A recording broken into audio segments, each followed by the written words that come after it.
Hola. I got Hi. carried away a bit. Yeah, what? Huh?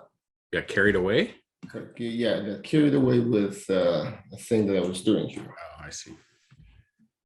Oh, How's come things on. do? Seriously? Oh, here we go. Are you good? Yeah. I think I'm good. I think I'm good. You had a good I'm time just at the zoo? trying to set up an extraction here. That sounds There all we right. go. Define that. Yeah, I would show it to you, but I would rather not That's this be fine. reported. Oh, crap.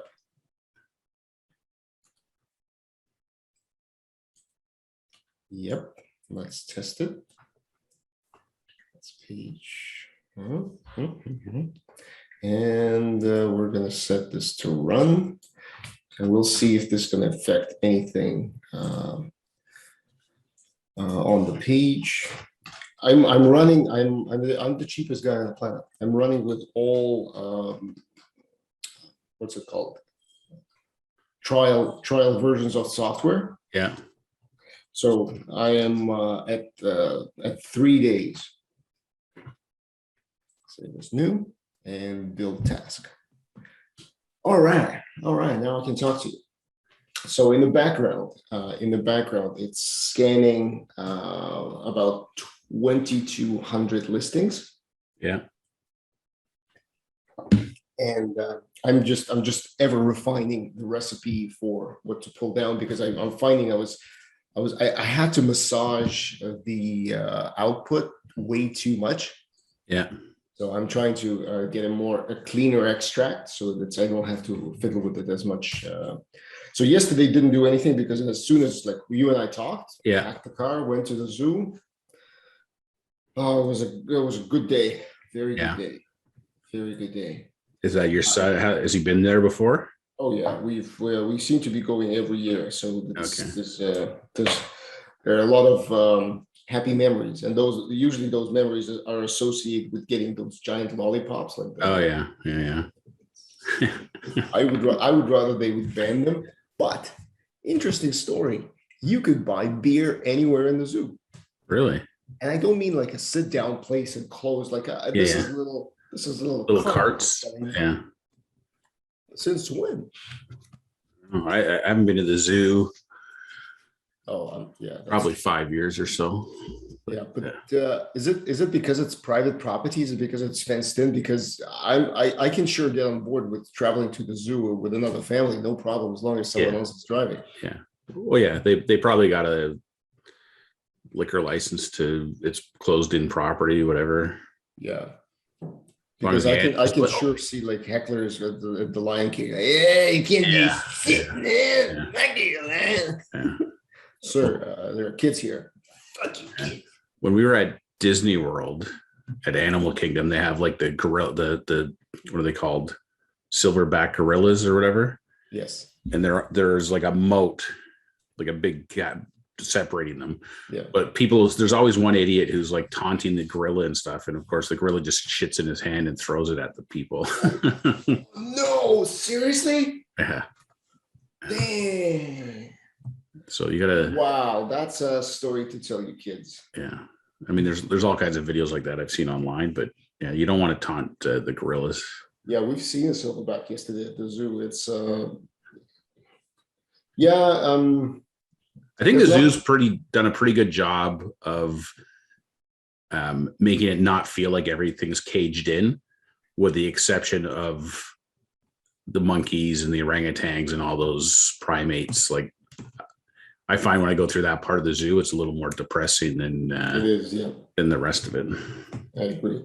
Yeah, the open fields, like they've done a good job. I've been to the Moscow Zoo. Yeah. It's I mean, when you're a child, you don't understand it, because for you it's all fascinating. You're seeing animals you've only seen in books. Yeah. but as a grown-up, you can't help but think that this is the same thing as like a concentration camp, because it's all concrete cages. Yeah. So it's the old style zoo. It's like, Yeah. So the Toronto Zoo, like, I'm glad they survived. I'm glad that somebody was funding them, because I'm sure as hell it wasn't easy for them. Yeah. Oh yeah. Well, I mean, the school system is like their lifeblood, and I'm sure when schools close down, and they why the school system? Well, just I know every school kid in the GTA goes to the zoo at least once a year, up to a certain grade. At least that was my experience. So I just think like that's a huge part of what they do, education and stuff. Anyway, I don't know, but it's interesting. It is cool to see animals and that you otherwise would never see. But yeah. What did I do? I had Jamie did a live masterclass on Zoom yesterday from 1 till 2:30. It's basically his intake for the next session of Thriving Coaches Blueprint. But it's interesting to I don't know, to learn from what he does, right? So I got an email, and I don't know if it was the night before that morning, inviting me to attend it. So he invites alumni from his courses to attend basically this. He says, I'm going to be showing content that I've never shown before. So that's the carrot for you to go on the call. But it creates a much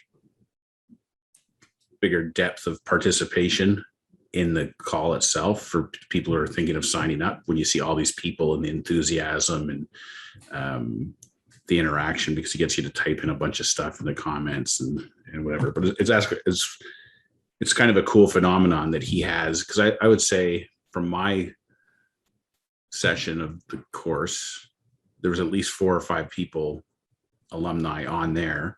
And then there's other names I recognized from other Clarity things that I've been on. Now you couldn't really tell how many total participants there were, but I'd say there's at least 20 or 25 people regularly commenting in the comments. So anyway, it's kind of interesting how was it good? Yeah, it was good. I mean, this guy is like a bundle of energy. It's like incredible how this guy goes for over an hour, and just like energy through the roof. So anyway, it's good.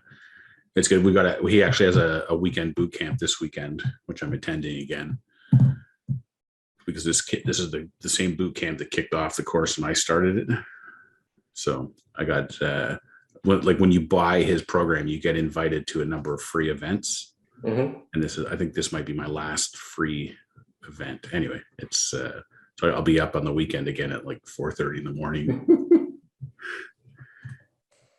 But it's cool. So are you finding yourself in this like what you were calling a learning loop, or is there a like in when you think about this, what's the reason for the madness? Sorry, I'm wording it incorrectly. In other words, once you're done, what are you going to do? What do you plan? Like, how do you, or is this just a master class? It's just you becoming better and better and better. Yeah. Well, I mean, there's a couple levels to it. Like, one is basically there's 3 transformations, he calls them, that you go through to become a thriving coach. The first one is grounding. So it's your embodied understanding of the coaching principles. And so, like, when I first started this in March or whatever it was, I didn't know anything about the principles or this style of coaching or anything. And now I know a lot more. So when you go through similar material, but you're at a different place in your grounding, you pick up different things. So that education, I don't think ever ends necessarily, but if you're talking about what we were talking about previously about people who are just caught in the endless loop of learning and not doing, that's not really it. The thing with this weekend thing that I'm going to, like a lot of the weekend is, he has a lot of breakout groups, and you're doing like he calls them experiments or exercises bless you, with other people in the community. Okay. So it's kind of, it's like practicing, if you want to call it that, practicing your coaching, practicing having conversations with people, calibrating with them, listening, pointing them in the right direction, that kind of stuff. So that's what's kind of like, you come out of that weekend, it's almost, not to sound overly corny, but it's almost like a spiritual experience, these weekends. Like you come away from them enlightened. So really, okay, that's good. Yeah. And then, I mean, there is one of the things he talked about yesterday was, which was part of the new content, was how to get your coaching practice flying in the next 30 days. But it was basically a 3-step thing, like get clarity on where you are, get clarity on where you want to go, and then take the next step. Like, what is the very next thing that you need to do? Now go do it. So anyway, like this morning, I've already sent out all the Zoom meeting invites to my Leadership for Retail Managers course. So those Zoom meetings start a week tomorrow on the 11th. I send out all the credentials on Sunday for the course. Only one person's logged in so far, and I got one bounce back on my Zoom invite saying that some email address is blocked to send. So right, I don't know what the hell that's about, but it's so funny how email is so, I don't know, unreliable, much more unreliable than I ever imagined. Which is a little bit frustrating, because you think about it like mail. Like if you mailed something to somebody, but the reason the mail system works is because you're virtually guaranteed that if you mail something, it's going to get to the address that you mail it to. Yeah. It seems, and I used to think email was like that too. Like if you send somebody, like people phone you, go, oh, I just sent you an email. And you're like, yeah, thanks. I know that's how email works. Like, but in fact, it doesn't actually work like that. Like you send people emails that you may not get it. Yeah, that's true. Which is very strange. Anyway. But yeah, I mean, one of the things, so in the call yesterday, like he goes, what is the next thing you need to do to have an impact or move your business forward? So people were typing things in. So I typed in, reach out to 10 contacts, DM 10 people this week. So that's one of my plans this week, is to reach out to 10 people. And it's funny because I'd reached out to some people. This one lady I used to work with at Sobeys, who I hired. Yep. I think she had a work anniversary or something, like, I'm trying to think, it might have been 8 years or 9 years since I hired her, and she just celebrated her anniversary. This was a few months ago. So I'd sent her a message on LinkedIn congratulating her on her anniversary and just kind of reminiscing about when I hired her. Because it was a funny story. I hired her as a business analyst, and my boss was insisting. He goes, if you hire somebody who doesn't actually have good Excel skills, I'll kill you. Something to that effect. So I actually came down to 2 candidates, and then I made them come in and do an Excel exercise in front of me on like looking things up and formulas and just like some basic stuff.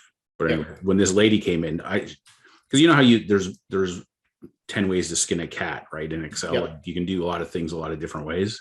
Anyway, the reason I hired her is when she came in, she did everything I wanted her to do, but she did it differently than I would have done it, which just kind of impressed me that there's new ways, and she just demonstrated her skills anyway.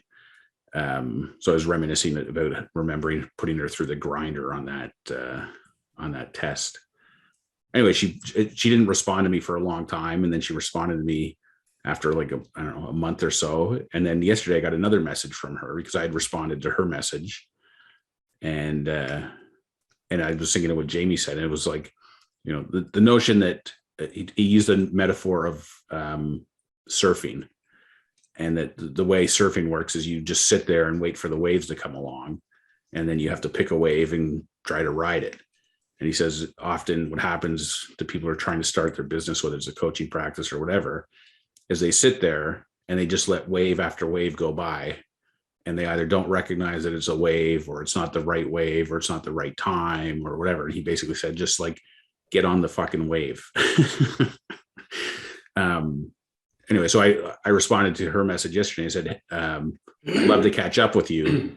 And I sent her a link for my calendar thing to book a meeting. So I'm waiting for her to book something. But it's one of those things, like, without having watched Jamie yesterday, I probably would have just said, yeah, nice hearing from you. And that would have been the end of it.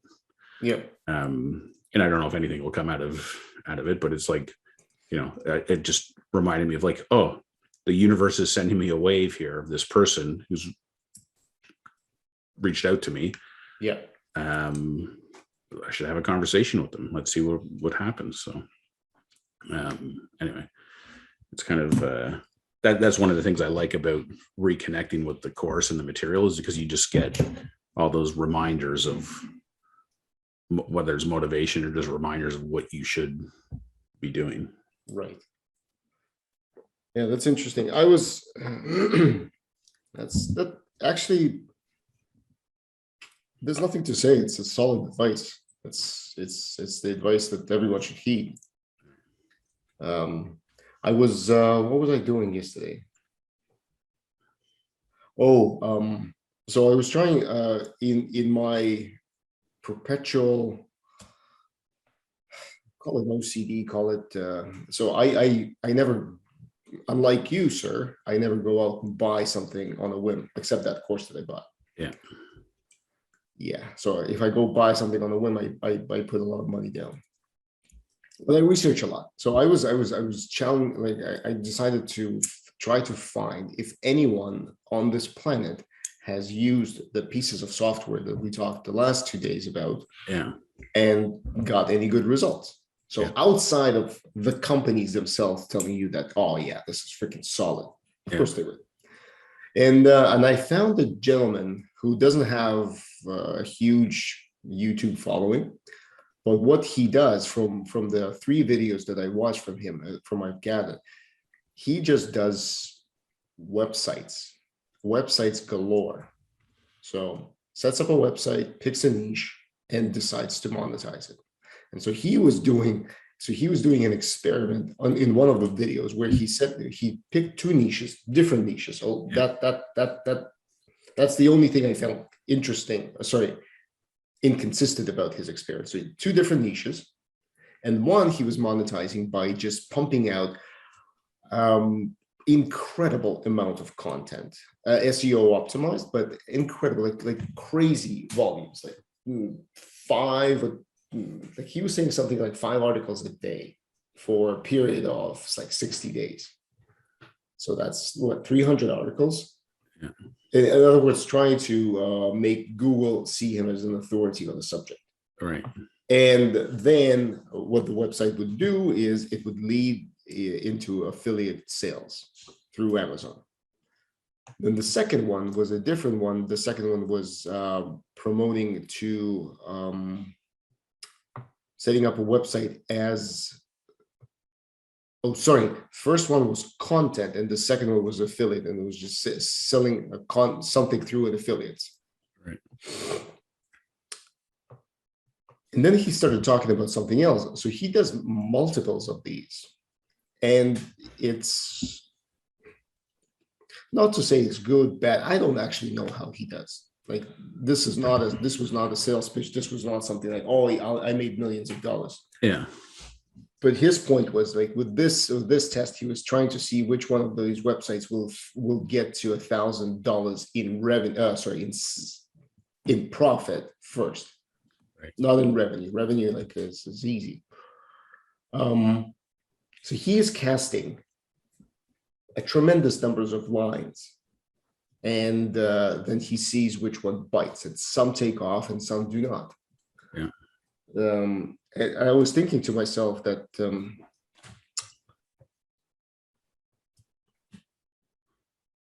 I don't have the experience or the mindset for this. My mindset is very, let's call it classical business. It's like you build something, it's a product or a service that people will want to buy. So you go through the process of building, through the process of setting up a company, through marketing, and then sales. And then you kind of go through that cycle again and again. Yeah.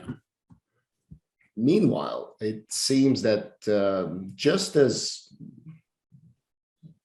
this is a legit approach, there's also an approach where you just, because it's so easy, you just pump stuff out there and you see if something ticks or catches or takes up. And if it doesn't, cut it loose. Yeah.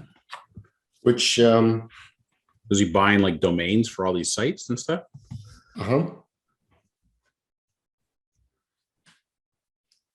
So I'm guessing that's,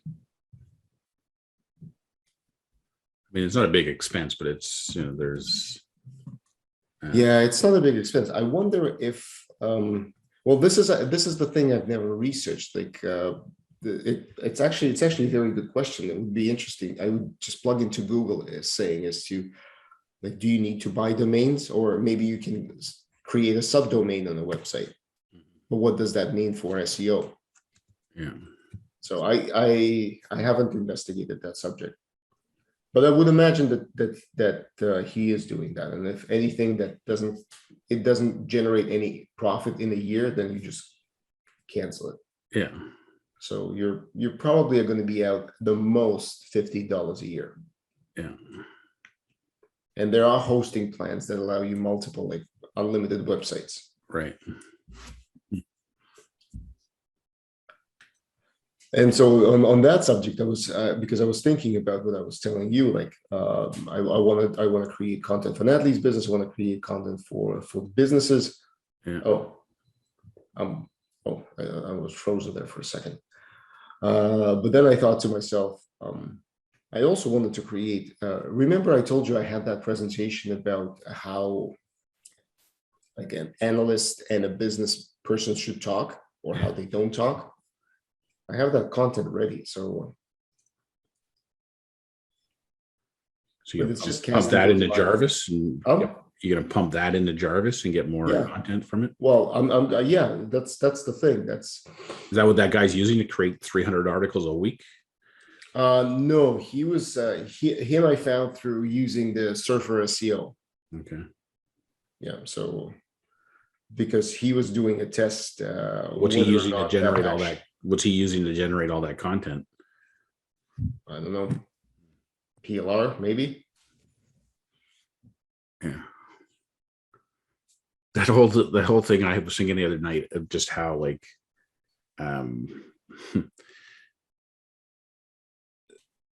is there anything actually like really created by a human being out there? Like, it's, you know, like, is there this vicious circle of like, oh, there's PLR or there's content that you're like on that video that we watched where, you know, okay, go scrape the web for this content, then put that into Jarvis and create more content.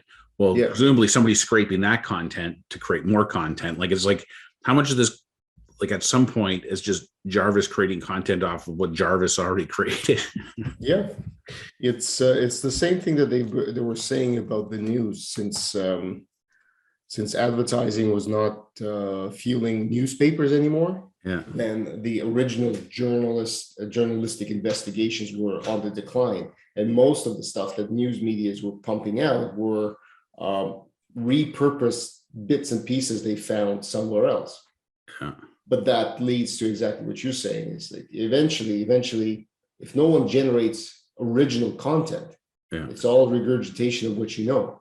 Yeah. It's a very, very interesting thing.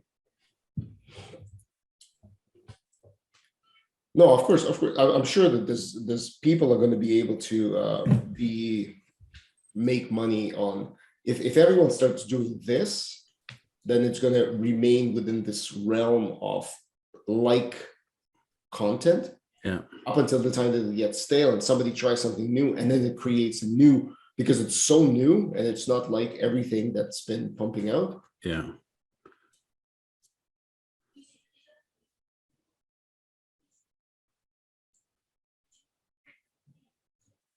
yeah, so that's it. Cool. So you once you do this, figure out your listing thing, like, are you going to be live before you go away on that site, or you're going to be? That's my plan is to work on this today. My plan is to get to have listings show on my website. Yeah. And I'm going to be just providing the backlinks to the websites where they reside, because I don't have any means of contacting the posters. Yeah. So it just makes sense. Cool. Yeah. So yeah, that's the idea. So I want to try to set this up in the next 2 days. So today's Tuesday, Wednesday, and see if it works. Not if it works. I mean, how well it works. Yeah. And what's the plan for Natalie's business? Like that one I'm actually very keen about, because I told you, I told you about the PLR package that I bought for her. Yeah. Like 500 odd, not very good, but nevertheless articles. So Yeah. they would be a perfect starting point for generating content. Yeah. And I'm going to pick a topic that she was interested in, and capture that.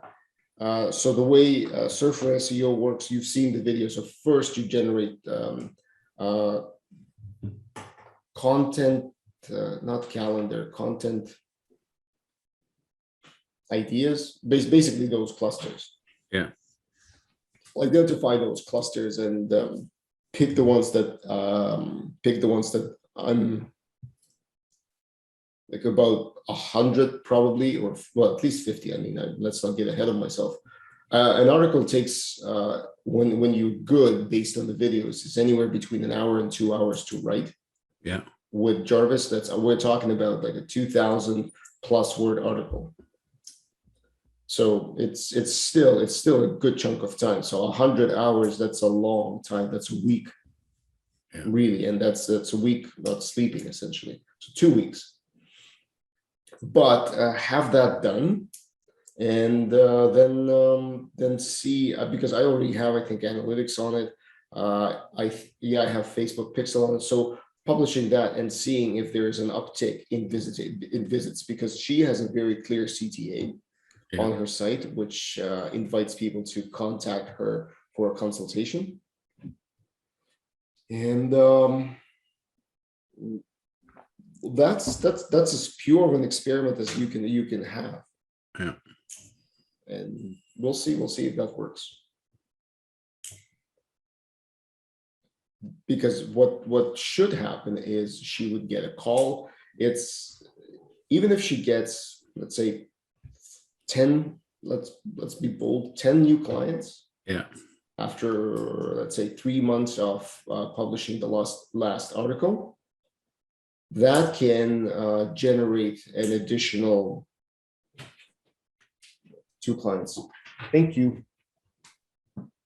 How does she how does she sell her clients? Like, does she sell them like per session, or does she do packages? Or I'm just curious, because it's very aligned to like what Jamie's teaching in terms of how to sell coaching. She's doing both, but ideally what she'd like to do is, when you get enough clients, or at least some leads, is to invite them to joint session, like webinars or something. Yeah. Because then you can charge a lower price, but you be available to broader audience. Yeah. That's the thing.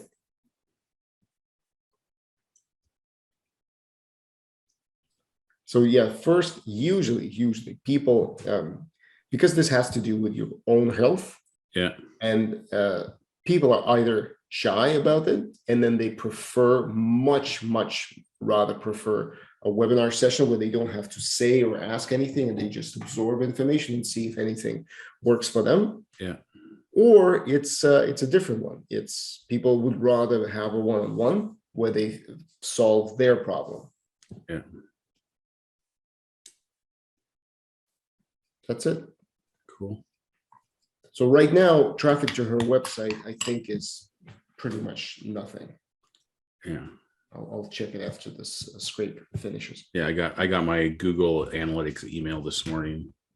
Something like, you had 65 visitors to your website. Mhm. 89. Of them, 89 users, 161 sessions, 63% bounce rate. Average duration 2 minutes 55 seconds. That's pretty good, I think. yeah, that's very good. That is very, very good. Yeah. So, but that was down 95% in users because I had this last month, I didn't spend any money on any advertising. So this is all organic, essentially.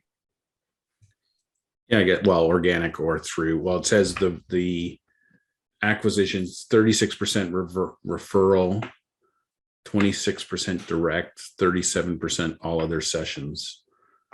So I assume referral would be like from my posts and things. Yeah, that's from other websites. Sometimes they get they're labeled as referrals. Sometimes they're labeled as social media, social. So. All right. Good stuff, man. All right. Well, let's back to it. So what are you working on today? I want to get my free resume thing launched today. And posted. And I'm also the other idea I had, which I've been toying with. So I did that 7 weeks of my leadership for new managers course. And then I kind of went on a 2-week hiatus. But I want to launch something that's kind of like Jamie style of reaching out to people that were on that and other people in my network saying, I'm looking for like, and I haven't decided the number, like 6 to 10 or 10 to 15, something like that, people to sign up for a pilot program on, I'm going to calling it something like leadership coaching and mentoring. I want to have some kind of flavor of, it's back to school time. It's, if your company has training development stipends for you to spend back to school, it's a good time to get yourself back to learning mode and sign up for this course. It's going to be, I think I'm going to do it like for the month of September. So 4 weeks in September, weekly calls, and basically build it as it happens based on, I want to have conversations with people, find out what their issues are and build content around that. So I want to get that kind of figured out today because I want to be able to spend August trying to recruit people into that and then run that in the month of September. Right. All right. All right. Talk We'll to you see you tomorrow. Bye. All right. Take care.